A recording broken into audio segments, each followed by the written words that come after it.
बार की बात है, किसी गांव में एक बहुत ही ज्यादा गरीब तरबूज अपनी पत्नी चेरी के साथ रहता था। तरबूज रोज बाजार जाकर रोज नया नया काम ढूंढता। अगर मिलता तो ठीक, नहीं तो खाली हाथ ही घर लौटना पड़ता। समोसे ले लो भाई, गर्मा गर्म समोसे, एक बार खाओ जिंदगी भर याद रखोगे।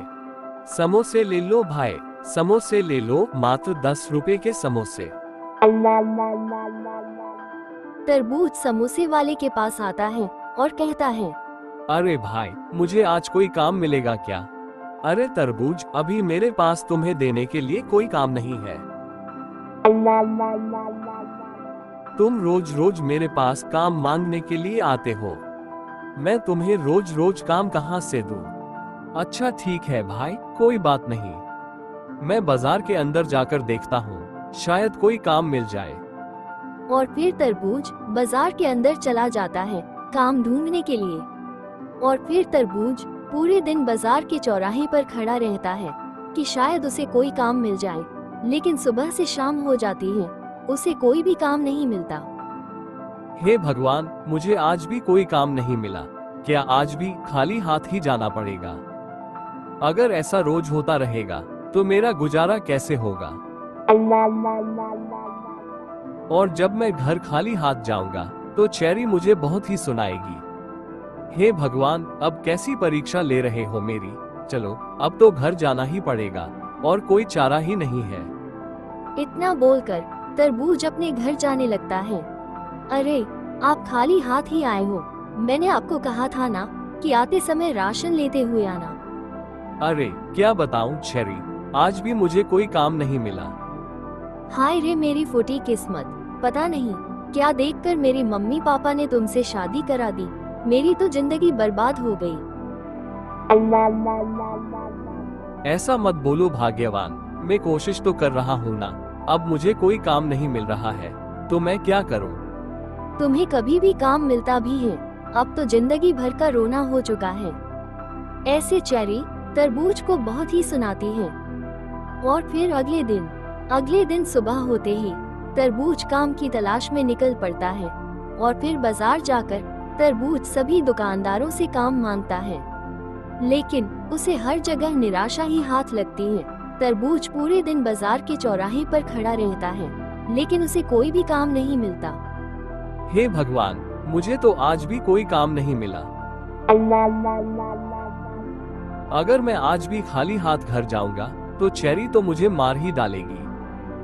काश की कहानियों की तरह मुझे भी कोई जादुई चीज मिल जाती तो कितना अच्छा होता।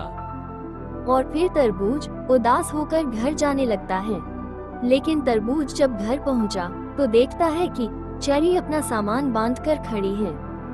अरे चेरी, तुम अपना बैग पैक करके कहाँ जा रही हो?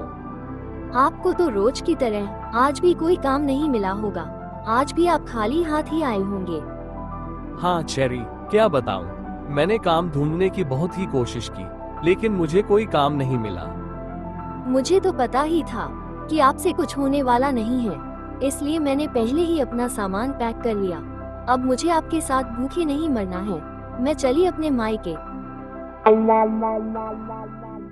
अरे चेरी, ये तुम क्या बोल रही हो? तुम मुझे छोड़कर कैसे जा सकती हो?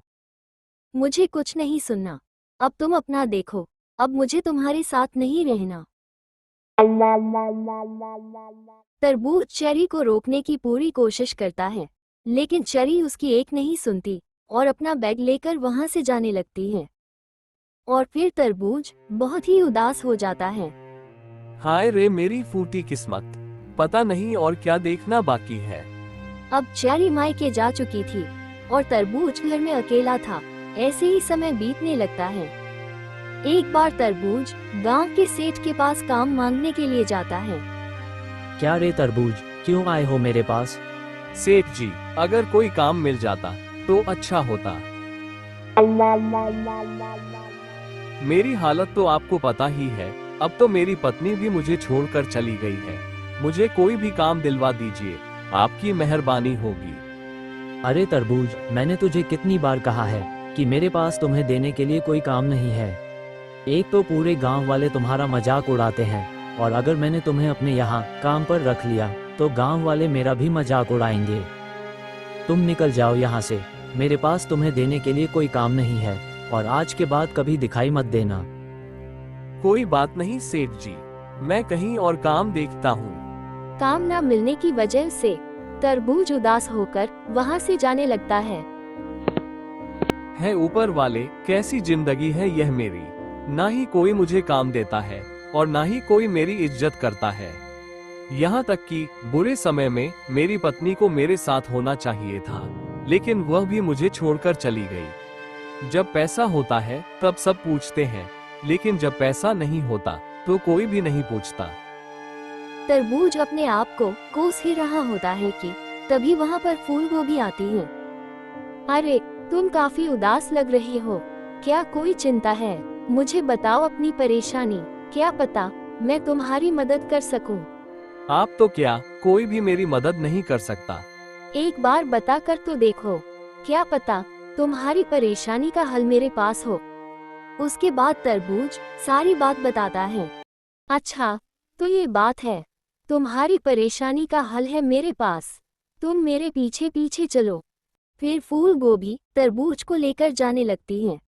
फिर तरबूज फूल गोभी के साथ जंगल में चला जाता है। उस जंगल में एक पेड़ के नीचे बहुत सारा खजाना था। खजाना देखकर तरबूज को बड़ा ही आश्चर्य होता है। अरे, इतना सारा सोना किसका है? ये सब मेरा है, और इसमें से तुम्हें जो भी लेना हो वह तुम लेकर जा सकते हो। क्या? इसमें से मैं जितना चाहे उतना लेकर मैं जा सकता हूँ? हाँ, बिल्कुल। आपका बहुत बहुत आभार, मैं आपका एहसान कभी नहीं भूलूंगा। लेकिन हाँ, तुम इस धन से जरूरतमंदों की मदद जरूर करना। मैं आपसे वादा करता हूँ कि जो भी मुझे जरूरतमंद मिलेगा उसकी मदद में जरूर करूँगा। और फिर तरबूज उसमें से कुछ सोना लेकर वहाँ से चला जाता है। उस सोने को बेचकर तरबूज बहुत ही ज्यादा अमीर बन जाता है। और जैसा कि फूल गोभी ने कहा था कि गरीबों की मदद करना, वैसे ही तरबूज गरीबों की मदद करता। ऐसे ही समय बीतने लगता है। अब तरबूज बहुत ही ज्यादा अमीर बन चुका था। अब तरबूज की चर्चा दूर दूर के गांव तक होने लगती है। तरबूज की बात अब उसकी पत्नी चेरी तक भी पहुंच जाती है। एक बार जब तरबूज अपने घर के आंगन में बैठा हुआ था तो एक गाड़ी वहां पर आती है। उस गाड़ी में से चेरी उतरती है। क्या जी, आप तो बहुत ही अमीर बन गए हो, आपको एक बार भी मेरी याद नहीं आई। मैं मानती हूँ कि मैं झगड़ा करके गई थी, लेकिन आपको मुझे मनाने के लिए एक फोन तो करना चाहिए। मुझे तो आपकी कितनी याद आई, और अब से मैं आपके साथ ही रहूंगी। अगर मुझसे कोई गलती हो गई हो तो मुझे माफ कर दीजिए। देखो, अब तुम मुझसे माफी मत मांगो, लेकिन अब हम दोनों साथ में नहीं रह सकते। मुझे पता है कि तुम मेरा धन दौलत देखकर लालच में यहाँ पर आए हो। आज मेरे पास पैसा है तो तुम मेरे साथ रहोगी। कल को फिर से मैं गरीब हो गया तो फिर से तुम मुझे छोड़कर चली जाओगी। मुझे तुम्हारे साथ नहीं रहना, बेहतर यही होगा कि तुम यहाँ से चले जाओ। जब मुझे तुम्हारी सबसे ज्यादा जरूरत थी तब तो तुम मुझे छोड़कर चली गई थी। अब क्या लेने आए हो? यहाँ से तुम चली जाओ। आज के बाद मैं तुम्हारी शक्ल तक देखना पसंद नहीं करूँगा। और फिर तरबूज चेरी को ठुकरा देता है। फिर चेरी चुपचाप वहाँ से चली जाती है। जब हमारे पास पैसा होता है तो सभी लोग हमारा साथ देते हैं, लेकिन जब हमारे पास पैसा नहीं होता तब कोई भी नहीं पूछता।